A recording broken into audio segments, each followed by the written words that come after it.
আজ পবিত্র জুম্মার দিন বা সাপ্তাহিক ঈদের দিন আমি আপনাদের সামনে যে বিষয়টি আলোকপাত করতে চলেছি সেই বিষয়টির নাম হচ্ছে আল্লাহ রাব্বুল আলামিন আমাদের উপরে এত গজব এত আযাব কেন নাজিল করছেন, তিনার রহমত থেকে আমাদের কাছে এত বঞ্চিত করে দিয়েছেন কেন, এটা আমার বক্তব্যের বিষয়। বক্তব্য শুরু করার আগে আমি দুটি কথা আগে বলবো, খুব মন দিয়ে শুনবেন। আমরা এই পৃথিবীর বুকে দুই শ্রেণীর মানুষ বসবাস করি। এক শ্রেণীর মানুষকে আল্লাহ রাব্বুল আলামিন প্রচুর সম্পদ দিয়েছেন, আরেক শ্রেণীর মানুষকে আল্লাহ সামথিং কিছু দিয়েছেন যাকে বলে মধ্যবিত্ত। তো এই দুই শ্রেণীর মানুষ আমরা দুনিয়াতে বসবাস করি। এক শ্রেণীর মানুষ চিন্তা ভাবনা করে যে আল্লাহ রাব্বুল আলামিন আমাকে যত সম্পদ দিয়েছে, যত নিয়ামত দিয়েছে, যা কিছু দিয়েছেন সমস্ত আমার টাকা পয়সা, ব্যাংক ব্যালেন্স, সোনা দানা সব আমি আমার ছেলে এবং মেয়ের পিছনে ব্যয় করব। এক শ্রেণীর মানুষ মনে মনে ভাবে যে আমার জীবনে যত অর্থ আছে সমস্ত অর্থ আমি আমার ছেলে এবং মেয়ের পিছনে ব্যয় করব, বিনিময়ে আমার ছেলে একজন ভালো হাই এডুকেট হবে, ভালো পড়াশোনা করবে, ভালো বিশ্ববিদ্যালয়ে পড়াশোনা করবে, ভালো স্কুলে পড়াশোনা করবে, ভালো টিউশনিতে পড়াশোনা করবে। এর বিনিময়ে আমার ছেলে একদিন একটা সরকারি ভালো কর্মজীবী হবে, বিনিময়ে একটা মোটা অঙ্কের স্যালারি পাবে। আমার অবর্তমানে যখন আমি দুনিয়া থেকে বিদায় নিয়ে চলে যাব সেই সময় আমার ছেলে এবং মেয়ের আমার ছেলে এবং মেয়ের কোনো অসুবিধা হবে না। পৃথিবীর হাই সোসাইটি মানুষের কাঁধে কাঁধ মিলিয়ে চলতে পারবে আমার ছেলে এবং আমার মেয়ে। বিনিময়ে আমার জীবনে যত অর্থ আছে সব আমি ব্যয় করে দেবো, এক শ্রেণীর মানুষ মনে মনে ভাবে।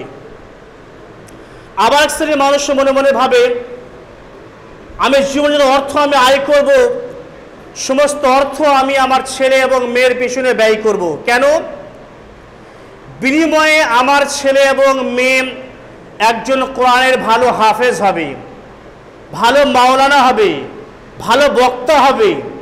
যত টাকা খরচা আমি করব, দরকার হয় আমার ভিটে বাড়ি পর্যন্ত বিক্রি করে দেবো, সব সম্পদ আমি ব্যয় করে দেবো। বিনিময়ে আমার ছেলে একজন কোরআনের ভালো হাফেজ হবে, ভালো মাওলানা হবে, ভালো বক্তা হবে। যদি ভালো বক্তা হয় তাহলে মসজিদের মিম্বরে দাঁড়িয়ে আমার ছেলে দীপ্ত কণ্ঠে হক কথা বলা মানুষের কানে কানে পৌঁছে দেবে। বড় বড় ইনডোর সেমিনারে গিয়ে আমার ছেলে রাসূলুল্লাহ সাল্লাল্লাহু আলাইহি ওয়াসাল্লামের বাণীগলা মানুষের কানে কানে পৌঁছে দেবে। সারা পৃথিবীতে ইসলামকে প্রচার প্রসার করবে। যেখানে ইসলামকে অপমান করা হবে, যেখানে শিরকে বিদআতের গন্ধ পাওয়া যাবে, সেখানে গিয়ে আমার ছেলে ঝাঁপিয়ে পড়বে। কেন? আমার ছেলে একজন কোরআনের ভালো হাফেজ, আল্লাহর সৈনিক। এর বিনিময়ে আমি পাবো কি? যেদিন কি আল্লাহ রাব্বুল আলামিন আমাকে দুনিয়া থেকে বিদায় দিয়ে দেবেন, এই পৃথিবী আমাকে বিদায় জানিয়ে দেবে, পৃথিবীর মানুষ আমাকে বিদায় জানিয়ে দেবে, সেদিনকে আমার ছেলে যেদিনকে আমার জানাজার নামাজ পড়াবে, আমার ছেলে যেদিন তারাবির নামাজ পড়াবে, কোরআন তেলাওয়াত করবে, মাদ্রাসাতে আমার ছেলে হাদিসের দর্শে দেবে, কোরআনের দর্শে দেবে, আর আমি সে হতভাগা পিতা কবরে শুয়ে শুয়ে আমি এর নেকি পেতে থাকবো। আর যেদিনকে আল্লাহ রাব্বুল আলামিন আরশে আজিম থেকে নেমে এসে বান্দার হিসাব নেওয়ার জন্য কিয়ামতের মাঠে উপস্থিত হবেন, সেদিনকে আমি আল্লাহকে উচ্চ গলায় বলতে পারবো, আল্লাহ আমি আমার ছেলেকে তোমার বাণী আমি শিখে এসেছি, তোমার নবীর কথা আমি আমার ছেলেকে শিখে এসেছি। এই আমার ছেলেকে আমি কোরআনের হাফেজ তৈরি করতে গিয়ে, ভালো মাওলানা তৈরি করতে গিয়ে, ভালো বক্তা তৈরি করতে গিয়ে আল্লাহ আমি একটা ভালো পোশাক পরতে পারিনি, আমি ভালো মাছ মাংস খেতে পারিনি, আল্লাহ আমি একটা কুঁড়ে ঘরে বাস করতাম। এর বিনিময়ে আল্লাহ তুমি আমাকে দিবে দাও আজকে। আল্লাহ রাব্বুল আলামিন সেদিনকে তাকে রাসূলুল্লাহ সাল্লাল্লাহু আলাইহি ওয়াসাল্লাম বলছেন, সেদিনকে ওই বক্তার বাপকে, বক্তার মাকে, কোরআনের হাফেজের মাকে সেদিকে আল্লাহ রাব্বুল আলামিন কিয়ামতের মাঠে মহা সম্মানিত করবেন, মহা সম্মানিত করবেন। যাক, আমি একটা দিক বললাম একটা, আমি আপনাদের একটা হাদিস পাঠ করেছি, আগে হাদিসের ব্যাখ্যা করব, তারপরে অনুবাদ করব।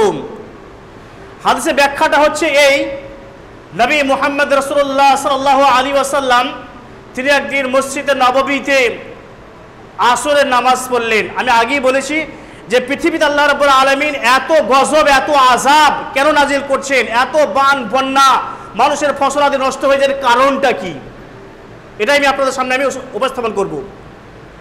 তো রাসূলুল্লাহ সাল্লাল্লাহু আলাইহি ওয়াসাল্লাম তিনি একদিন মসজিদে নববীতে আসরের নামাজ পড়লেন। সেই সময় কিন্তু মসজিদে নববী এত সুন্দর ছিল না, এত ফ্যানও ছিল না, এই টাইলসও ছিল না, এসিও ছিল না, কিচ্ছু ছিল না। ছিল কি? খেজুর গাছের ডাল দিয়ে ছাওয়ানি ছিল, আর খেজুর গাছ দিয়ে ছিল পিলার ছিল। সাহাবে কেরামরা যখন নামাজ পড়তেন তখন এই কপালে বালি লেগে যেত, বর্ষার সময় কাদা লেগে যেত। তো রাসূলুল্লাহ সাল্লাল্লাহু আলাইহি ওয়াসাল্লাম মসজিদে নববীতে নামাজ পড়লেন, আসরের নামাজ পড়লেন। নামাজ পড়ার পরপরই রাসূলুল্লাহ সাল্লাল্লাহু আলাইহি ওয়াসাল্লাম তিনি আর এই মেহরাবে তিনি আর বসলেন না, তিনি একবারে বাইরে চলে গেলেন। সাহাবে কেরামরা অবাক হয়ে গেলেন, কি ব্যাপার? রাসূলুল্লাহ সাল্লাল্লাহু আলাইহি ওয়াসাল্লাম সালাম ফেরার পরে জাস্ট আল্লাহুম্মা আনতা সালাম আমিনকা সালামু, আয়াতুল কুরসি এবং আরো তাসবিহ তাহলিল যেটা আছে সেটা কিছুই করলেন না, তিনি সঙ্গে সঙ্গে বেরিয়ে চলে গেলেন। ব্যাপারটা কি? সাহাবে কেরামরা সবাই পিছনে পিছনে চলে গেল। রাসূলুল্লাহ সাল্লাল্লাহু আলাইহি ওয়াসাল্লাম পূর্ব দিকে তাকিয়ে আছেন, আর তিনার মাথাটাকে তিনার ডান কাঁধে হেলিয়ে দিয়ে কি যেন বিড়বিড় কি যেন রাসূলুল্লাহ বলছেন। সাহাবে কেরামরা সবাই চলে গেছেন, ভয়ে কেউ কিছু বলতে পারছে না। রসুলের কাছে সবাই দাঁড়িয়ে আছে, গোল করে দাঁড়িয়ে আছে, রসুল এক পাশে দাঁড়িয়ে আছে, কিন্তু ভয়ে কেউ কিছু বলতে পারছে না, রসুল কেউ কিছু বলতে পারছে না। বলছে কি ব্যাপার, আপনি বেরিয়ে চলে এলেন কেন? কেউ বলতে পারছে না। তখন বিখ্যাত সাহাবী খালিদ বিন ওয়ালিদ রাদিয়াল্লাহু তাআলা আনহুম তিনি বলছে, ইয়া রাসূলুল্লাহ, আপনার কি হয়েছে কি? আজকে সারা পৃথিবীতে ইসলাম প্রচার প্রসার হয়ে গেছে, মক্কা মদিনা আমান হয়ে গেছে। আপনি একদিন মদিনা থেকে মক্কায় হজ করতে এসেছিলেন, এই মক্কার মুশরিকেরা, মক্কার কাফেরেরা আপনাকে কাবা শরীফে ঢুকতে দেয়নি, আর এই কোরআন যাকে আপনি পৃথিবীর বুকে প্রতিষ্ঠা করার জন্য আপনি নিজেই উহুদের ময়দানে রক্তাক্ত হয়েছিলেন। ইয়া রাসূলুল্লাহ, আজকে শান্তির দিন, আনন্দের দিন, তারপরও আপনি এত চিন্তিত ভাবান্বিত, আপনার কি হয়েছে কি? রাসূলুল্লাহ সাল্লাল্লাহু আলাইহি ওয়াসাল্লাম তখন মাথাটাকে উঠিয়ে বললেন, তাহলে শুনো, আমার দুঃখের কারণ শুনো তাহলে তোমরা। রাসূলুল্লাহ সাল্লাল্লাহু আলাইহি ওয়াসাল্লাম তিনি খালিদকে সম্বোধন করে বলছেন, খালিদ, এই পৃথিবীর বুকে এমন একটা জামান আসবে, এমন একটা কাল আসবে, একটা সময় আসবে, সেই সময় আমি নবী মুহাম্মদ থাকবো না। সেই সময় এই আবু বকরকে দেখছো, আবু বকর থাকবে না, আমার শ্বশুর ওমর এও থাকবে না, আমার জামাই উসমান আলীরা কেউ থাকবে না। খালিদ, তুমি যে এত কথা বলছো, সে তুমিও থাকবে না, সেই সময় আমিও থাকবো না, আমার কোনো সাহাবী থাকবে না, কোনো তাবিঈন থাকবে না, কোনো মুফাসসিরিন থাকবে না, কোনো আউলিয়া থাকবে না, কেউ থাকবে না। সেই সময় আমার উম্মতের মাঝে কিছু মানুষ হবে যারা ইসলাম ধর্মকে বিকৃত করে দেবে। আমি যে ধর্ম কথা তোমাদেরকে শোনাচ্ছি সেই ধর্মকে তারা বিলুপ্ত করে দেবে, তারা মানুষের কাছে অন্য কথা প্রচার করবে, তারা পীর আউলিয়া এবং বুজুর্গদের কথাগুলো প্রচার করবে। তোর আমাকে তারা ওয়াসিলা করবে, আমাকে তারা ওয়াসিলা করবে, আমাকে তারা ডাইরেক্ট, আমার কথা ডাইরেক্ট তারা বলবে না। আর কি হবে? সেই সময় আমার কোরআনকে, আমার হাদিসকে বিকৃত করে দেবে, হাদিসের ব্যাখ্যাকে অন্যভাবে করবে, হাদিসের অনুবাদকে অন্যভাবে করবে। সেই সময় আমার উম্মতের মাঝে কিছু মানুষ হবে যারা ইসলাম ধর্মকে বিকৃত করে দেবে, ইসলাম ধর্মকে শেষ করে দেবে। রাসূলুল্লাহ সাল্লাল্লাহু আলাইহি ওয়াসাল্লাম বিখ্যাত সাহাবী খালিদ বিন ওয়ালিদকে সম্বোধন করে সহিহ বুখারীর 1795 নম্বর হাদিসের মধ্যে বলছেন, লা ইয়াকুনান্না মিন উম্মতি আকওয়ামুন ইস্তাহিল্লুনাল হিররা ওয়াল হারিরা ওয়াল খামরা ওয়াল মাযিফা। রাসূলুল্লাহ সাল্লাল্লাহু আলাইহি ওয়াসাল্লাম বলেন, খালিদ আলো শুনো, আমার দুঃখের কথা শুনো, এই পৃথিবীর বুকে এমন একটা সময় আসবে, একটা কাল আসবে, একটা জামান আসবে, সেই সময় আমার উম্মতের মাঝে কিছু মানুষ হবে যারা মদকে এবং রেশমি পোশাককে এবং গানকে হালাল মনে করে নেবে। রাসূল বারবার বলছেন যে আমার উম্মতের মাঝে কিছু মানুষ হবে যারা বাদ্যযন্ত্র, গায়িকা, নায়িকা, মদ এবং রেশমি পোশাকেরা হালাল মনে করে নেবে, সমস্ত নেশাদার দ্রব্যকেরা হালাল মনে করে রাসূলুল্লাহ সাল্লাল্লাহু আলাইহি ওয়াসাল্লাম বলছেন। তাহলে আমার হাদিসের ব্যাখ্যা বুঝতে পারলাম, অনুবাদ বুঝতে পারলাম। এবার আপনাকে কিছু বর্তমান দিয়ে এবার তাহলে আরো ভালো বুঝতে পারবেন যে আমরা পৃথিবীর বুকে মুসলমানরা কত নিচে নেমে গেছি। আমরা খালি মুখে বলছি যে মুসলমানদেরকে অমুক দেখতে পাচ্ছে না, মুসলমানদেরকে নরেন্দ্র মোদী দেখতে পাচ্ছে না, মুসলমানদেরকে অমিত শাহ দেখতে পাচ্ছে না, মুসলমান যোগী আদিত্যনাথ দেখতে পাচ্ছে না, স্বয়ং আল্লাহ দেখতে পাচ্ছেন না। তার একটা বাস্তবের উদাহরণ দিই আমি একটা। গত পরশু দিনকে আমি গিয়েছিলাম দেবগ্রাম, গিয়েছিলাম। আজকে দেবগ্রাম থেকে এখানে আসছি আমি। তো গীতগাঁও বলে একটা গ্রাম আছে, তো সেটা জবেদা আলীতে একটা প্রোগ্রাম হয়েছিল, সেখানে আমি গিয়েছিলাম, 2 দিন হয়েছিল। তো যাবার দিনে বেলা 4টের সময় একজন হিন্দু আমাকে বলছে, খুব মন দিয়ে শুনবেন, একজন হিন্দু, তাও আরো পরিষ্কার করে দিই যে কাটুয়া কেডরা হাই স্কুল একজন শিক্ষক, উনি বলছেন, একসঙ্গে যাচ্ছি, আমার পাশে উনি বসে আছেন, উনি বলছেন যে মৌলভী সাহেব আমি খুব বিশ্বাস করি যে পৃথিবীর বুকে যত ধর্ম আছে, হিন্দু, খ্রিস্টান, বৌদ্ধ, জৈন, যত ধর্ম আছে পৃথিবীর বুকে, তো সব থেকে উৎকৃষ্ট ধর্ম হচ্ছে ইসলাম ধর্ম। এটা আমি বিশ্বাস করি। আমি হিন্দু হলে বা যদি আমি হিন্দু, আমি বিশ্বাস করি যে ইসলাম ধর্ম সর্বোৎকৃষ্ট ধর্ম। আর পৃথিবীর বুকে যত ধর্মগ্রন্থ আছে তার মধ্যে সব থেকে উন্নত মানে উৎকৃষ্ট ধর্ম হচ্ছে আল কোরআন। তো আমার ধর্মের 4টে গ্রন্থ আছে, ঋগ্বেদ, অথর্ববেদ, সামবেদ, যজুর্বেদ। এই 4টে বেদ আমি অধ্যয়ন করেছি, এই 4টে বেদ আমি পড়েছি যে হিন্দু বলছেন। তো মৌলভী সাহেব আপনাদের পবিত্র কোরআন, যার বাংলা অনুবাদ হচ্ছে মারেফুল কোরআন, সেটা আমার বাড়িতে আছে। আমি একজন হিন্দু, আমার একজন মুসলমান বন্ধু আছে, তার কাছে আমি সেটা নিয়েছি আমি। তো ওটা পড়ার পরে আমি যতটুকু বুঝেছি, আপনাদের সে কোরআনে একটা সূরা আছে সূরা তাহরিম, আর একটা সূরা সূরা নিসা, এই দুটো সূরা আমি বারবার পড়ি আমি, আর আপনাদের দিকে আমি লক্ষ্য করি। আর আপনাদের পবিত্র বুখারী শরীফ, এই বুখারীটা কিন্তু আমার কাছে আছে, বাংলা আছে, মোবাইলে PDF আছে আমার কাছে, উনি আমাকে দেখাইলেন। তো উনি বলছে এটাও আমি পড়েছি, যখন সময় পাই আমি এটা খুলে দেখি, আমি পড়ি, আপনাদের কোরআনের অনুবাদ পড়ি, আর এই বুখারী শরীফটা অনুবাদ পড়ি, আর আপনাদের দিকে আমি তাকাই, আমি আপনাদের দিকে। তো বুখারী শরীফ পড়ে আর পবিত্র কোরআন পড়ে যতটুকু আমি জেনেছি এবং বুঝেছি, আর আপনার জায়গায় সব থেকে বেশি ভালোবাসে তার নাম হচ্ছে মুহাম্মদ। উনি বলছেন যে আপনারা যাকে সব থেকে বেশি ভালোবাসেন তার নাম মুহাম্মদ। এই মুহাম্মদের নামে কেউ যে কিছু কথা বলে, তাহলে আপনাদের রক্ত একেবারে টকবক করে ফুটে উঠে, আপনারা অনেক মিছিল করেন, অনেক ভাঙচুর করেন, আপনারা এটাকে এত ভালোবাসেন। তো তার কথা বলা আর আল্লাহর বাণী বলা সঙ্গে আপনাদের কোনো মিল নেই।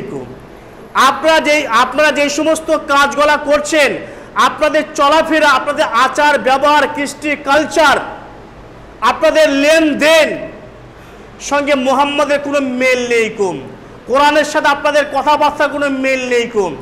তাহলে মৌলভী সাহেব বলুন, তাহলে আপনারা যেটা করছেন এটা ইসলাম ধর্ম, না আপনাদের মুহাম্মদ যেটা বলছেন ইসলাম ধর্ম, কোনটা তাহলে বলুন? উনি বলছেন যে আপনাদের কোরআন যেটা বলছে সেটা ইসলাম ধর্ম, না আপনারা যেটা করে বেড়াচ্ছেন সেটা ইসলাম ধর্ম, কোনটা বলুন? না আপনাদের মুহাম্মদ যেগুলো বলছে সেটা সব মিথ্যা কথা, আর আপনারা যেটা সেটা সত্য। কি বলতে, কি জবাব দিবেন তাকে? সর্বশেষে তাকে বলতে হয়েছিল যে মাস্টার মশাই, আমাদের কোরআন মিথ্যা নয়, আমাদের সূরা তাহরিমের অনুবাদ মিথ্যা নয়, আমাদের সূরা নূরের অনুবাদ মিথ্যা নয়, আমাদের বুখারী অনুবাদ মিথ্যা নয়, আমাদের মুহাম্মদ মিথ্যা নয়, আমরাই মিথ্যাবাদী। আমরা রসুলের কথা মানতে পারি নাই, মুহাম্মাদের কথা আমরা মানতে পারি নাই। কেন মানতে পারিনি? আমাদের ইমানের ঘাটতি আছে, সেই জন্য আজ আমরা মুহাম্মদকে আজ আমরা মানতে পারছি না। রাসূলুল্লাহ সাল্লামের সিলেবাস, তার আদর্শ, তার নিয়ম, তার পন্থা, তার তরিকা আজ আমাদের কাছ থেকে বহু দূরে সরে চলে গেছে। আজ আমরা রসুলকে ভুলে গেছি, নবীকে আমরা ভুলে গেছি, আল্লাহর ঐশ্য বাণী আমরা ভুলে গেছি। এই জন্য আজ পৃথিবীতে এত আযাব, এত গজব, এত বান বন্যা, অসময়ে বন্যা, আমাদের সময়ে বর্ষার সময় বর্ষা হয় না। আল্লাহ রাব্বুল আলামিন আমাদের কাছ থেকে মুখ ফিরিয়ে নিয়েছেন। রাসূলুল্লাহ সাল্লাল্লাহু আলাইহি ওয়াসাল্লাম বলেছেন যে আমার উম্মতের মাঝে কিছু মানুষ হবে যারা ইসলাম ধর্মকে বিকৃতি করে দেবে, বাদ্যযন্ত্র, গায়িকা, নায়িকা, মদ এবং রেশমি পোশাকের হালাল মনে করে নেবে। আজ আমরা মুসলমান যুবকেরা মদ নিয়ে এত ব্যস্ত হয়ে গেছি, গান নিয়ে এত ব্যস্ত হয়ে গেছি। অনেকে বলেন আমরা রেশমি পোশাকটা আমরা পরি না। রেশমি পোশাক আমরা সবাই পরি। কখন পরি? যখন আমরা ভালো পাঞ্জাবি কিনি, শেরওয়ানি কিনি, বিয়ের জন্য শেরওয়ানি কিনি, পাঞ্জাবি কিনি, সেই সময় আমাদের শেরওয়ানিতে, পাঞ্জাবিতে এক ধরনের পাতলা কাপড় লাগানো থাকে, সেটা রেশমি পোশাক। এটা পুরুষের হারাম একবারে, সেটা আমরা ব্যবহার করি। মদ রাসূলুল্লাহ সাল্লাল্লাহু আলাইহি ওয়াসাল্লাম জঙ্গে খাইবারে হারাম করে দিয়েছেন, আমরা সে মদকে হালাল মনে করে নিয়েছি। সমস্ত নেশাদার দ্রব্যকে রাসূলুল্লাহ সাল্লাম হারাম করে দিয়েছেন, চাই বিড়ি হোক, চাই গুল হোক, চাই খৈনি হোক, চাই মদ হোক, সমস্ত নেশার দ্রব্য রাসূলুল্লাহ সাল্লাল্লাহু আলাইহি ওয়াসাল্লাম হারাম করে দিয়েছেন। কিন্তু আমরা সেই নবীর উম্মত হয়ে আমরা সেগুলো হালাল মনে করে নিয়েছি। রাসূলুল্লাহ সাল্লাল্লাহু আলাইহি ওয়াসাল্লাম তিনি বিখ্যাত সাহাবী ওমর রাদিয়াল্লাহু তাআলা আনহুকে সঙ্গে নিয়ে যাচ্ছিলেন, সিরিয়া থেকে যাচ্ছিলেন মদিনা। মাকামে জাব নামক জায়গাতে আমরা যে মোবাইলে গান শুনছি, সে গানকে মাকামে জাব নামক জায়গায় রাসূলুল্লাহ সাল্লাল্লাহু আলাইহি ওয়াসাল্লাম হারাম করে দিয়েছেন। রাসূলুল্লাহ সাল্লাল্লাহু আলাইহি ওয়াসাল্লাম যে মাকামে জাব নামক জায়গাতে পৌঁছালেন, তখন তিনি একটা গানের শব্দ শুনতে পেলেন। রাসূলুল্লাহ সাল্লাল্লাহু আলাইহি ওয়াসাল্লাম সঙ্গে সঙ্গে কানে আঙুল ঢুকিয়ে নিলেন। কিছুদূর যাওয়ার পরে ওমরকে বলছে, ওমর আগনি, তুমি কি গানের শব্দ শুনতে পাচ্ছ? তখন ওমর বলছে, ইয়া রাসূলুল্লাহ লা তাগনি, ইয়া রাসূলুল্লাহ, আল্লাহ রাসূল, আর কোনো গানের শব্দ শুনতে পাইনি। তখন রাসূলুল্লাহ সাল্লাল্লাহু আলাইহি ওয়াসাল্লাম কান থেকে আঙুল বের করলেন। কিন্তু আমরা সেই নবীর উম্মত হয়ে সদা সর্বদা আমরা কানে ইয়ারফোন লাগিয়ে আমরা গান শুনি, আমরা আরও কতগুলিকে আমরা নোংরা জিনিস শুনি। আমরা এই সমস্ত জিনিস থেকে আমাদেরকে বিরত থাকতে হবে। যদি আমরা বিরত থাকতে পারি, তাহলে পুনরায় আবার আল্লাহ রাব্বুল আলামিন আমাদের উপর রহমত বর্ষণ করবেন, আযাবকে তুলে নেবেন। অতএব আমাদেরকে আল্লাহ রাব্বুল আলামিনের আযাব থেকে বাঁচতে গেলে এই সমস্ত জিনিসগুলো আমাদের থেকে বেঁচে থাকতে হবে। আমি বলছি আমি মদ খাই না, আমার ভাই খায়, আমার আব্বা খায়। আমি বিড়ি খাই না, আমার আব্বা বিড়ি খায়। আমি খৈনি খাই না, আমার একটা ভাই বিড়ি খায়। অতএব যারা বাড়ির গার্জেন আছেন, রাসূলুল্লাহ সাল্লাল্লাহু আলাইহি ওয়াসাল্লাম বলছেন, কিয়ামতের মাঠে আল্লাহ রাব্বুল আলামিন যখন বান্দা হিসাব নেওয়ার জন্য উপস্থিত হবেন, তো সর্বপ্রথম আমাকে আপনাকে দায়িত্ব সম্পর্কে জিজ্ঞাসা করবেন। দায়িত্ব সম্পর্কে জিজ্ঞাসা করবে। আমার মাতে, আমার দায়িত্বে আমার ছেলে আছে, আমার মেয়ে আছে, আমার বউ আছে, আমার আব্বা আছে, আমার মা আছে, টোটাল ফ্যামিলিটা আমার উপর দায়িত্ব আছে। যদি আমার অবর্তমানে আমার ছেলে যদি কোনো গুনাহের কাজ করে, আমার অবর্তমানে আমার ছেলে যে মদ পান করে, বিড়ি খায়, গান শুনে, তাহলে সমস্ত গুনাহ কিন্তু আমার ঘাড়ে চেপে যাবে। আর নবী মুহাম্মদ রাসূলুল্লাহ সাল্লাল্লাহু আলাইহি ওয়াসাল্লাম আবু দাউদের মধ্যে বলছেন যে ফাকাদ হাবিতা আমালুহুম, ওই মুসল্লির, ওই মুরব্বির, ওই নামাজ আদায়কারীর, ওই রোজা পালনকারীর আমল আল্লাহ রাব্বুল আলামিন বরবাদ করে দেবেন। যে মুরব্বি, যে মুসল্লি, যে গার্জেন তার ছেলেকে কন্ট্রোল আনতে পারবে না, তার ছেলেকে সঠিক জায়গায় আনতে পারবে না, তার সমস্ত আমল আল্লাহ রাব্বুল আলামিন বরবাদ করে দেবেন। অতএব যারা আমরা বাড়ির গার্জেন আছি, যারা আমরা বিবাহিত আছি, যদি আমার স্ত্রী যদি বেপর্দাভাবে ঘুরে বেড়ায়, আমার স্ত্রী যদি আমার চাচতো ভাইয়ের সঙ্গে, আমার মামাতো ভাইয়ের সঙ্গে, আমার দোলা ভাইয়ের সঙ্গে যদি গল্প করে, ইয়ার্কি ঠাট্টা মজাক যদি করে, রাসূলুল্লাহ সাল্লাল্লাহু আলাইহি ওয়াসাল্লাম বলছেন সে কখনোই জান্নাতে যাবে না। আর এর বিনিময়ে আল্লাহ রাব্বুল আলামিন সেই বাড়িতে তার আযাব বা গজব নাজিল করবেন, রহমতকে তুলে নেবেন। রাসূলুল্লাহ সাল্লাল্লাহু আলাইহি ওয়াসাল্লাম মাকামে আরকাদে যখন তিনি গেলেন, তখন তিনি সাহাবে কেরামদেরকে বললেন, ওগো সাহাবীরা, তোমাদের বাড়ি হবে মাদ্রাসা। রাসূল তিনবার বললেন, ওগো সাহাবীরা, তোমাদের বাড়ি হবে মাদ্রাসা। কেন মাদ্রাসা হবে? তোমাদের বাড়িতে সকালবেলায় কোরআন তেলাওয়াত হবে, সন্ধ্যাবেলায় কোরআন তেলাওয়াত হবে, রাতের বেলায় কোরআন তেলাওয়াত হবে। তোমাদের বাড়িতে আসরের নামাজ হবে, জোহরের নামাজ হবে, মাগরিবের হবে, ইশা হবে, ফজর হবে। মাগরিবের পর কোরআন তেলাওয়াত হবে, ফজরের পর কোরআন তেলাওয়াত হবে। কিন্তু বড় দুঃখের বিষয়, আজ মুসলমানদের বাড়িতে কোরআন তেলাওয়াত হয় না। আজ মুসলমানদের বাড়িতে আদব চলে গেছে, আদব নেই। আদব কি জিনিস আমরা মুসলমানরা বুঝি না। আজ আমরা ছেলে মেয়েকে ইসলামী শিক্ষায় শিক্ষিত করতে চাই না। আমরা খালি বলি ভিখারি বিদ্যা শিখে কি হবে, এই ভিখারি বিদ্যা শিখে কি হবে, মাদ্রাসায় পড়ে কি হবে। মাদ্রাসায় পড়লে মসজিদ থাকতে হবে, মাদ্রাসায় থাকতে হবে, 10 থেকে 12,000 টাকা মাইনে দেবে, এতে সংসার চলবে না, এ বিদ্যা শেখা যাবে না। কিন্তু নবী মুহাম্মদ রাসূলুল্লাহ সাল্লাল্লাহু আলাইহি ওয়াসাল্লাম তিনি বারবার বলেছেন যে প্রত্যেকটা মুসলমানকে ইসলামী শিক্ষায় শিক্ষিত হবে। যদি না শিক্ষিত হয় তাহলে কাল কিয়ামতের মাঠে কঠিন জবাবদিহি করতে হবে।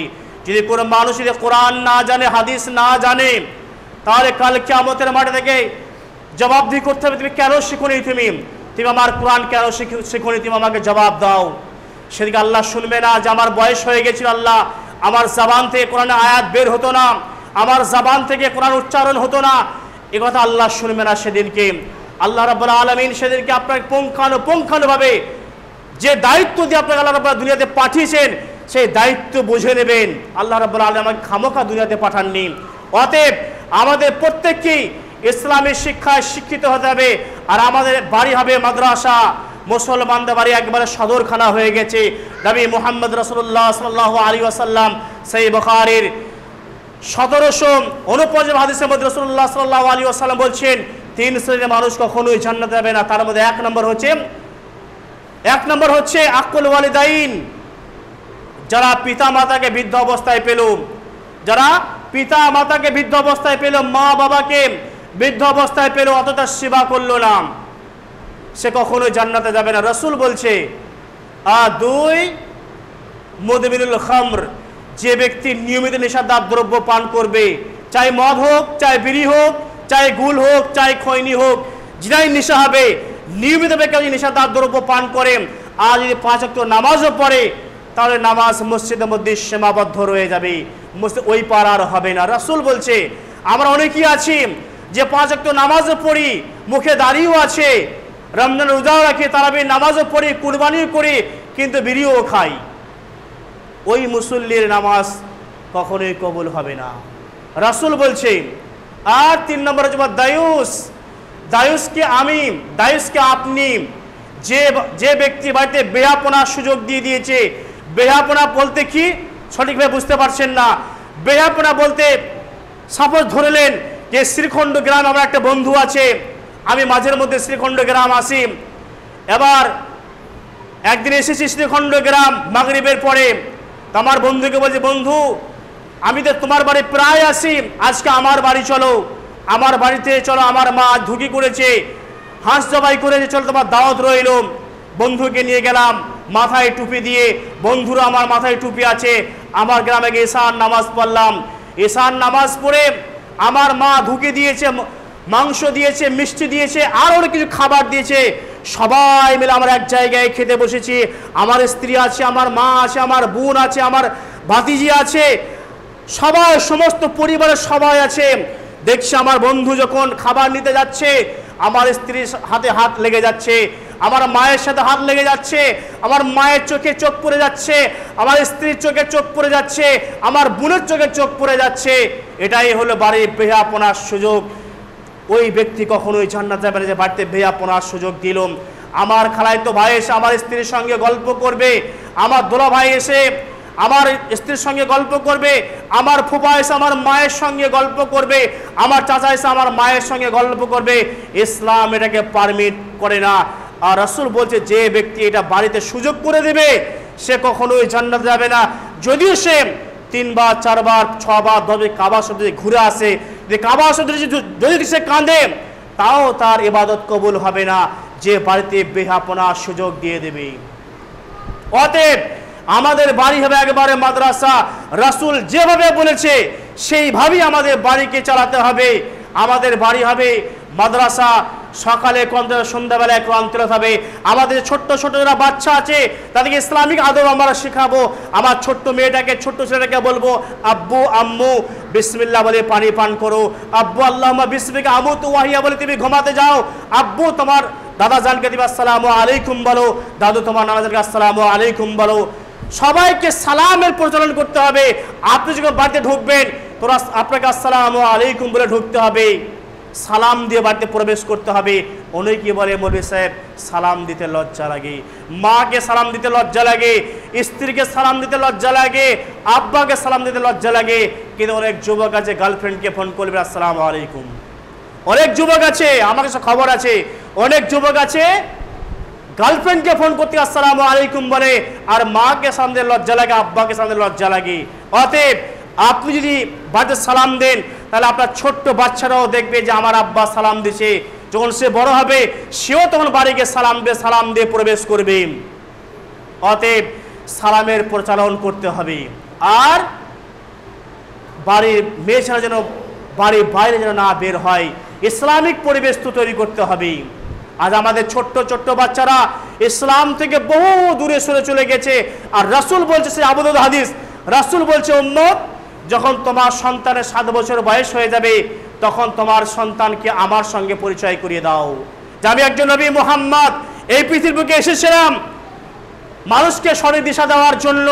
আমার সঙ্গে পরিচয় করে দাও, ইসলামের ট্রেনিং দাও, নামাজের ট্রেনিং দাও, দোয়ার ট্রেনিং দাও, আদবের ট্রেনিং দাও। আর 10 বছর বয়স হয়ে গেলে ওয়াফাররিকু বাইনাহুম ফিল মাজাজিম, তার বিছানা আলাদা করে দাও, সে যেখানে ঘুমাবে তার জায়গা আলাদা করে দাও। কিন্তু আমরা সেটা করতে পারিনি। আমাদের সে 7 বছর বয়স হয়ে গেলেই আমরা কি করি, একটা নার্সারি খবর নিই যে কোথায় ভালো নার্সারি আছে, কোথায় ভালো মিশন আছে, সেখানে গিয়ে আমরা খোঁজ খবর নিই যে আমার ছেলেকে ইংলিশ মিডিয়ামে ভর্তি করতে হবে, বাংলা মিডিয়াম চলবে না, ইংলিশ মিডিয়ামে ভর্তি করতে হবে। কিন্তু এ কথা একবারও মাথায় আনি না যে আমার ছেলেকে একজন মানুষ তৈরি করতে হবে। এ কথা আমরা একজনও ভাবি না, আমরা খালি ভাবি আমার ছেলেকে উচ্চ শিক্ষায় শিক্ষিত করতে হবে, আমার ছেলেকে ডক্টর বানাতে হবে, ইঞ্জিনিয়ার বানাতে হবে, এই চিন্তা ভাবনা আমরা করে থাকি। কিন্তু মাঝের মধ্যেই কোনো মুরব্বী এসে বলে, মৌলভী সাহেব এই সপ্তাহে পিতামাতা সম্পর্কে বক্তব্য রাখবেন, আমার বউমা আমাকে ভাত দেয় না, আমার ছেলে আমাকে ভাত দেয় না, আমার ছেলে আমাকে খোরাকি দেয় না, মৌলভী সাহেব আমাকে পালি করে ভাত খেতে হয়। একটা পিতামাতার সম্পর্কে বক্তব্য রাখবেন যে একটা পিতার কি হক আছে ছেলের উপরে, একটু এই বক্তব্য রাখবেন। দোস্ত আপনারই রাসূল বলেছে 7 বছর বয়স হলে ইসলামের ট্রেনিং দাও। আর আমরা কি করেছি, ইংলিশ মিডিয়ামে খোঁজ খবর নিয়েছি। আজ আমাদের ছোট্ট বাচ্চারা নবী মুহাম্মদকে চিনে না, খলাফা রাশিদিন তারা বুঝে না, তারা আমাদের শেষ নবীর উম্মত, তারা শেষ নবীর নাম তারা জানে না। একটা ছোট্ট বাচ্চাদের জিজ্ঞাসা করা হয় যে আব্বু আম্মু তুমি বলো তো তোমার শেষ নবীর নাম বলো, বলতেই পারবে না। আমি চ্যালেঞ্জ করবো, আমি বলতেই পারবে না। কিন্তু যদি জিজ্ঞাসা করা হয় যে আব্বু তুমি বলো বিশ্বকবির নাম বলো রবীন্দ্রনাথ ঠাকুর, পল্লী কবির নাম বলো কবি জসিমউদ্দিন, বিদ্রোহ কবির নাম বলো কবি নজরুল ইসলাম, সে একেবারে চটচট করে বলে দেবে। যখন তাকে জিজ্ঞাসা করা হবে আব্বু আম্মু তুমি বলো তোমার নবীর নাম বলো, তখন সে বলতে পারবে না, আমার জানা নেই, এই কথা সে বলতে পারবে না। যে আবার যদি জিজ্ঞাসা করা হয় যে আব্বু আম্মু তুমি বলো তো এখন বর্তমানে সবথেকে কার্টুন জগতে অভিনয় সবথেকে বেশি কে ভালো করছে, তো আমার ছোট্ট বাচ্চাদের বলে দেবে শফিক ছাড়া আবার কি, পট করে বলে দেবে শফিক ছাড়া আবার কে, পট করে বলে দেবে। তো আমি এই মিম্বরে দাঁড়িয়ে শফিকের জন্য আমি লানত করছি, অভিশাপ করছি আল্লাহর কাছে, এর চেয়ে ধ্বংস হয়ে যাকে। এই মিম্বরে দাঁড়িয়ে আমি তার জন্য অভিশাপ করছি শফিক সে ধ্বংস হয়ে যায়, সে যেন মুসলিম মিল্লাতের ছোট্ট শিষ্য সে ধ্বংস করে দিয়েছে। সে আজ নবী মুহাম্মদকে তারা বহু দূরে সরিয়ে দিয়েছে তারা। অতএব এই শফিক থেকে আমাদেরকে দূরে সরে থাকতে হবে। অনেকে রাগ করবেন, শফিকে অনেক ফ্রেন্ড আছেন। অতএব এই শফিক ইসলামে কি ক্ষতি করেছে আপনি একটু চিন্তা ভাবনা করবেন। এই শফিক আমাদের ছোট্ট বাচ্চাদেরকে ইসলাম থেকে বহু দূরে সরিয়ে দিয়েছে। তার একটাই কারণ যে আমাদের বাড়িতে সবারই বাড়িতে অ্যান্ড্রয়েড মোবাইল আছে, আমরা আমাদের বাচ্চাদেরকে অ্যান্ড্রয়েড মোবাইল হাতে দিয়ে দিই আর সেই কার্টুন দেখি। আমি গিয়েছিলাম জুলাই মাসে, গিয়েছিলাম শঙ্করপুর, গিয়েছি একবার দীঘার কাছে শঙ্করপুর একটা প্রোগ্রামে গিয়েছিলাম। তো আল ইউনিভার্সিটির একজন প্রফেসর রফিকুল ইসলাম, আপনারা অনেকেই ছিলেন তাকে, তো ওনারই গ্রামে গিয়েছিলাম। তো উনি আমাকে বলছেন যে মৌলভী সাহেব আমার বাড়ি আসুন। ওনার বাড়ি গেলাম। বাড়ি যাওয়ার ফলে উনি আমাকে সোফায় বসতে দিলেন। সোফায় বসলে একটা ছোট্ট ছেলে আমার সামনে যাওয়া আসা করছে। আমি তো হাতটাকে ধরলাম, ধরার পর তাকে বহুকে জিজ্ঞেস করলাম, সব উত্তর দিতে পারছে। যখন তাকে জিজ্ঞাসা করছি যে তুমি মুহাম্মদের নাম বলতে পারবে, তখন সে গা কিচিমিচি করে বলছে আমাদের এই পাড়ায় বাড়ি ছিল, ওই পাড়ায় উঠে চলে গেছে, আমি যে আমার আব্বা চিনি।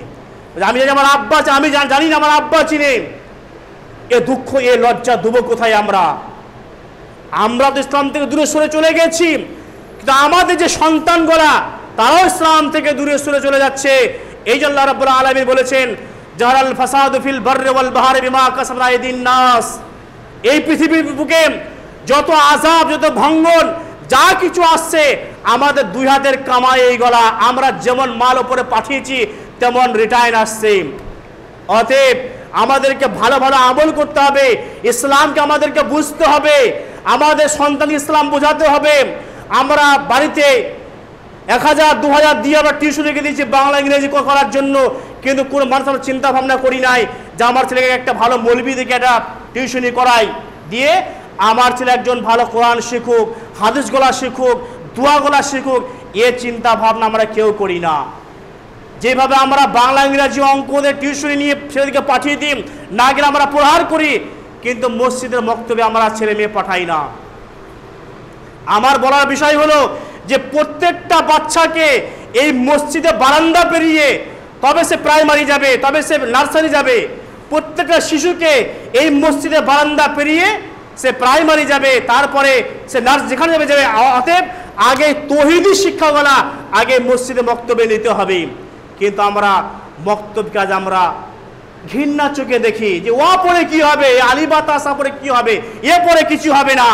যাও তুমি বইকারে টিউশনি যাও, অঙ্ক শিখতে যাও, ইংরেজি শিখতে যাও। কিন্তু মুরব্বী, মৃত্যুর পরে আপনি কবরে চলে যাবেন, আপনার এই নসিবটা হবে না যে আপনার ছেলে কবরে গিয়ে রব্বির হামহুমা কামা রব্বায়ানি সাগীরা, এই দোয়া আপনার নসিবে হবে না। অতএব ছেলেকে ইসলামের শিক্ষায় শিক্ষিত করুন। এই শিক্ষিত না করতে পারেন তাহলে মৃত্যুর সময় আপনার ছেলে আপনার জন্য রব্বির হামহুমা কামা রব্বায়ানি সে দোয়া করবে না। আপনার ছেলে আপনার বুকে কুইন্টাল কুইন্টাল মাটি চাপিয়ে দিয়ে আসবে, বড় বড় গরু জবাই করবে, অত্র এলাকায় মানুষকে ভোজ করে খাওয়াবে, কিন্তু 5 টাকা আপনার নামে দান করবে না। মসজিদে নামাজ পড়তে এসে দোয়া করবে, এ নসিব হবে না। সিজদাতে যাবে, সিজদায় দোয়া পড়বে, নানান দোয়া পড়বে, কিন্তু মুখ থেকে এ দোয়া বার হবে না রব্বির হামহুমা কামা রব্বায়ানি সাগীরা, এ দোয়া বার হবে না আপনার ছেলের মুখ থেকে। অতএব এই দোয়া নেওয়ার জন্য আপনাকে ছেলেকে ইসলামী শিক্ষায় শিক্ষিত করতে হবে। রাসূল যেভাবে বলেছে সেইভাবেই আপনার ছেলেকে শিক্ষায় শিক্ষিত করতে হবে। রাসূল যেভাবে পরিবারকে চালাতে বলেছে সেইভাবেই পরিবারকে চালাতে হবে। স্ত্রী যেভাবে চালাতে হবে সেইভাবে স্ত্রী চালাতে হবে।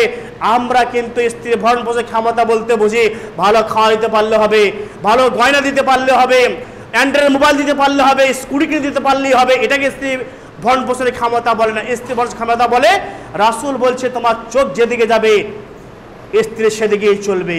এটা রাসূলের হাদিস। এটা একবারে মিসকাতুল মাসাবির 2য় খণ্ড একবারে প্রথম হাদিস, ইয়া মাসারাস সাবা মান ইসতাতা মিনকুম, ওহে যুবকেরা তোমরা বিবাহ করো যদি স্ত্রী ভরণ পোষণের ক্ষমতা থাকে। অতএব আমাদেরকে, আমি নামাজ পড়ছি ঠিক আছে, স্ত্রী পর্দা করে না, আমি নামাজ পড়ছি আমার ছেলে নামাজ পড়ে না, অতএব তাহলে আমার নামাজ কিন্তু কবুল হবে না। স্ত্রী নামাজ না পড়লে স্ত্রীকে বাদ দিতে হবে। আমি বাদ দিতে বলছি না, তাকে বোঝাইতে হবে, তাকে বুঝি যখন কাজ হবে না তখন স্ত্রী বাদ দিতে হবে। আর অনেক কিছু বলার টাইম শেষ হয়ে যাচ্ছে। আল্লাহ আমাদের ইসলামী আকিদা পরিবেশে ধুলোর সঙ্গে মিশে গেছে।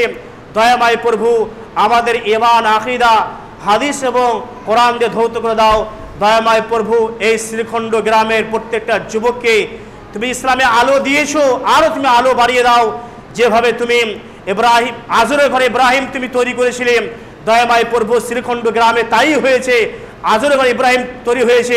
দয়াময় প্রভু এই তৌহিদি মিশনকে তুমি আরও তুমি বাড়িয়ে দাও, এই দোয়ায় দাবি রেখে আজকের বক্তব্য শেষ করছি। ওমা তৌফিক ইল্লা বিল্লাহ। বলা বলতে ভুল ত্রুটি হয়ে থাকলে নিজ ছেলে বা ছোট ভাই হিসেবে ক্ষমা করে দেবেন।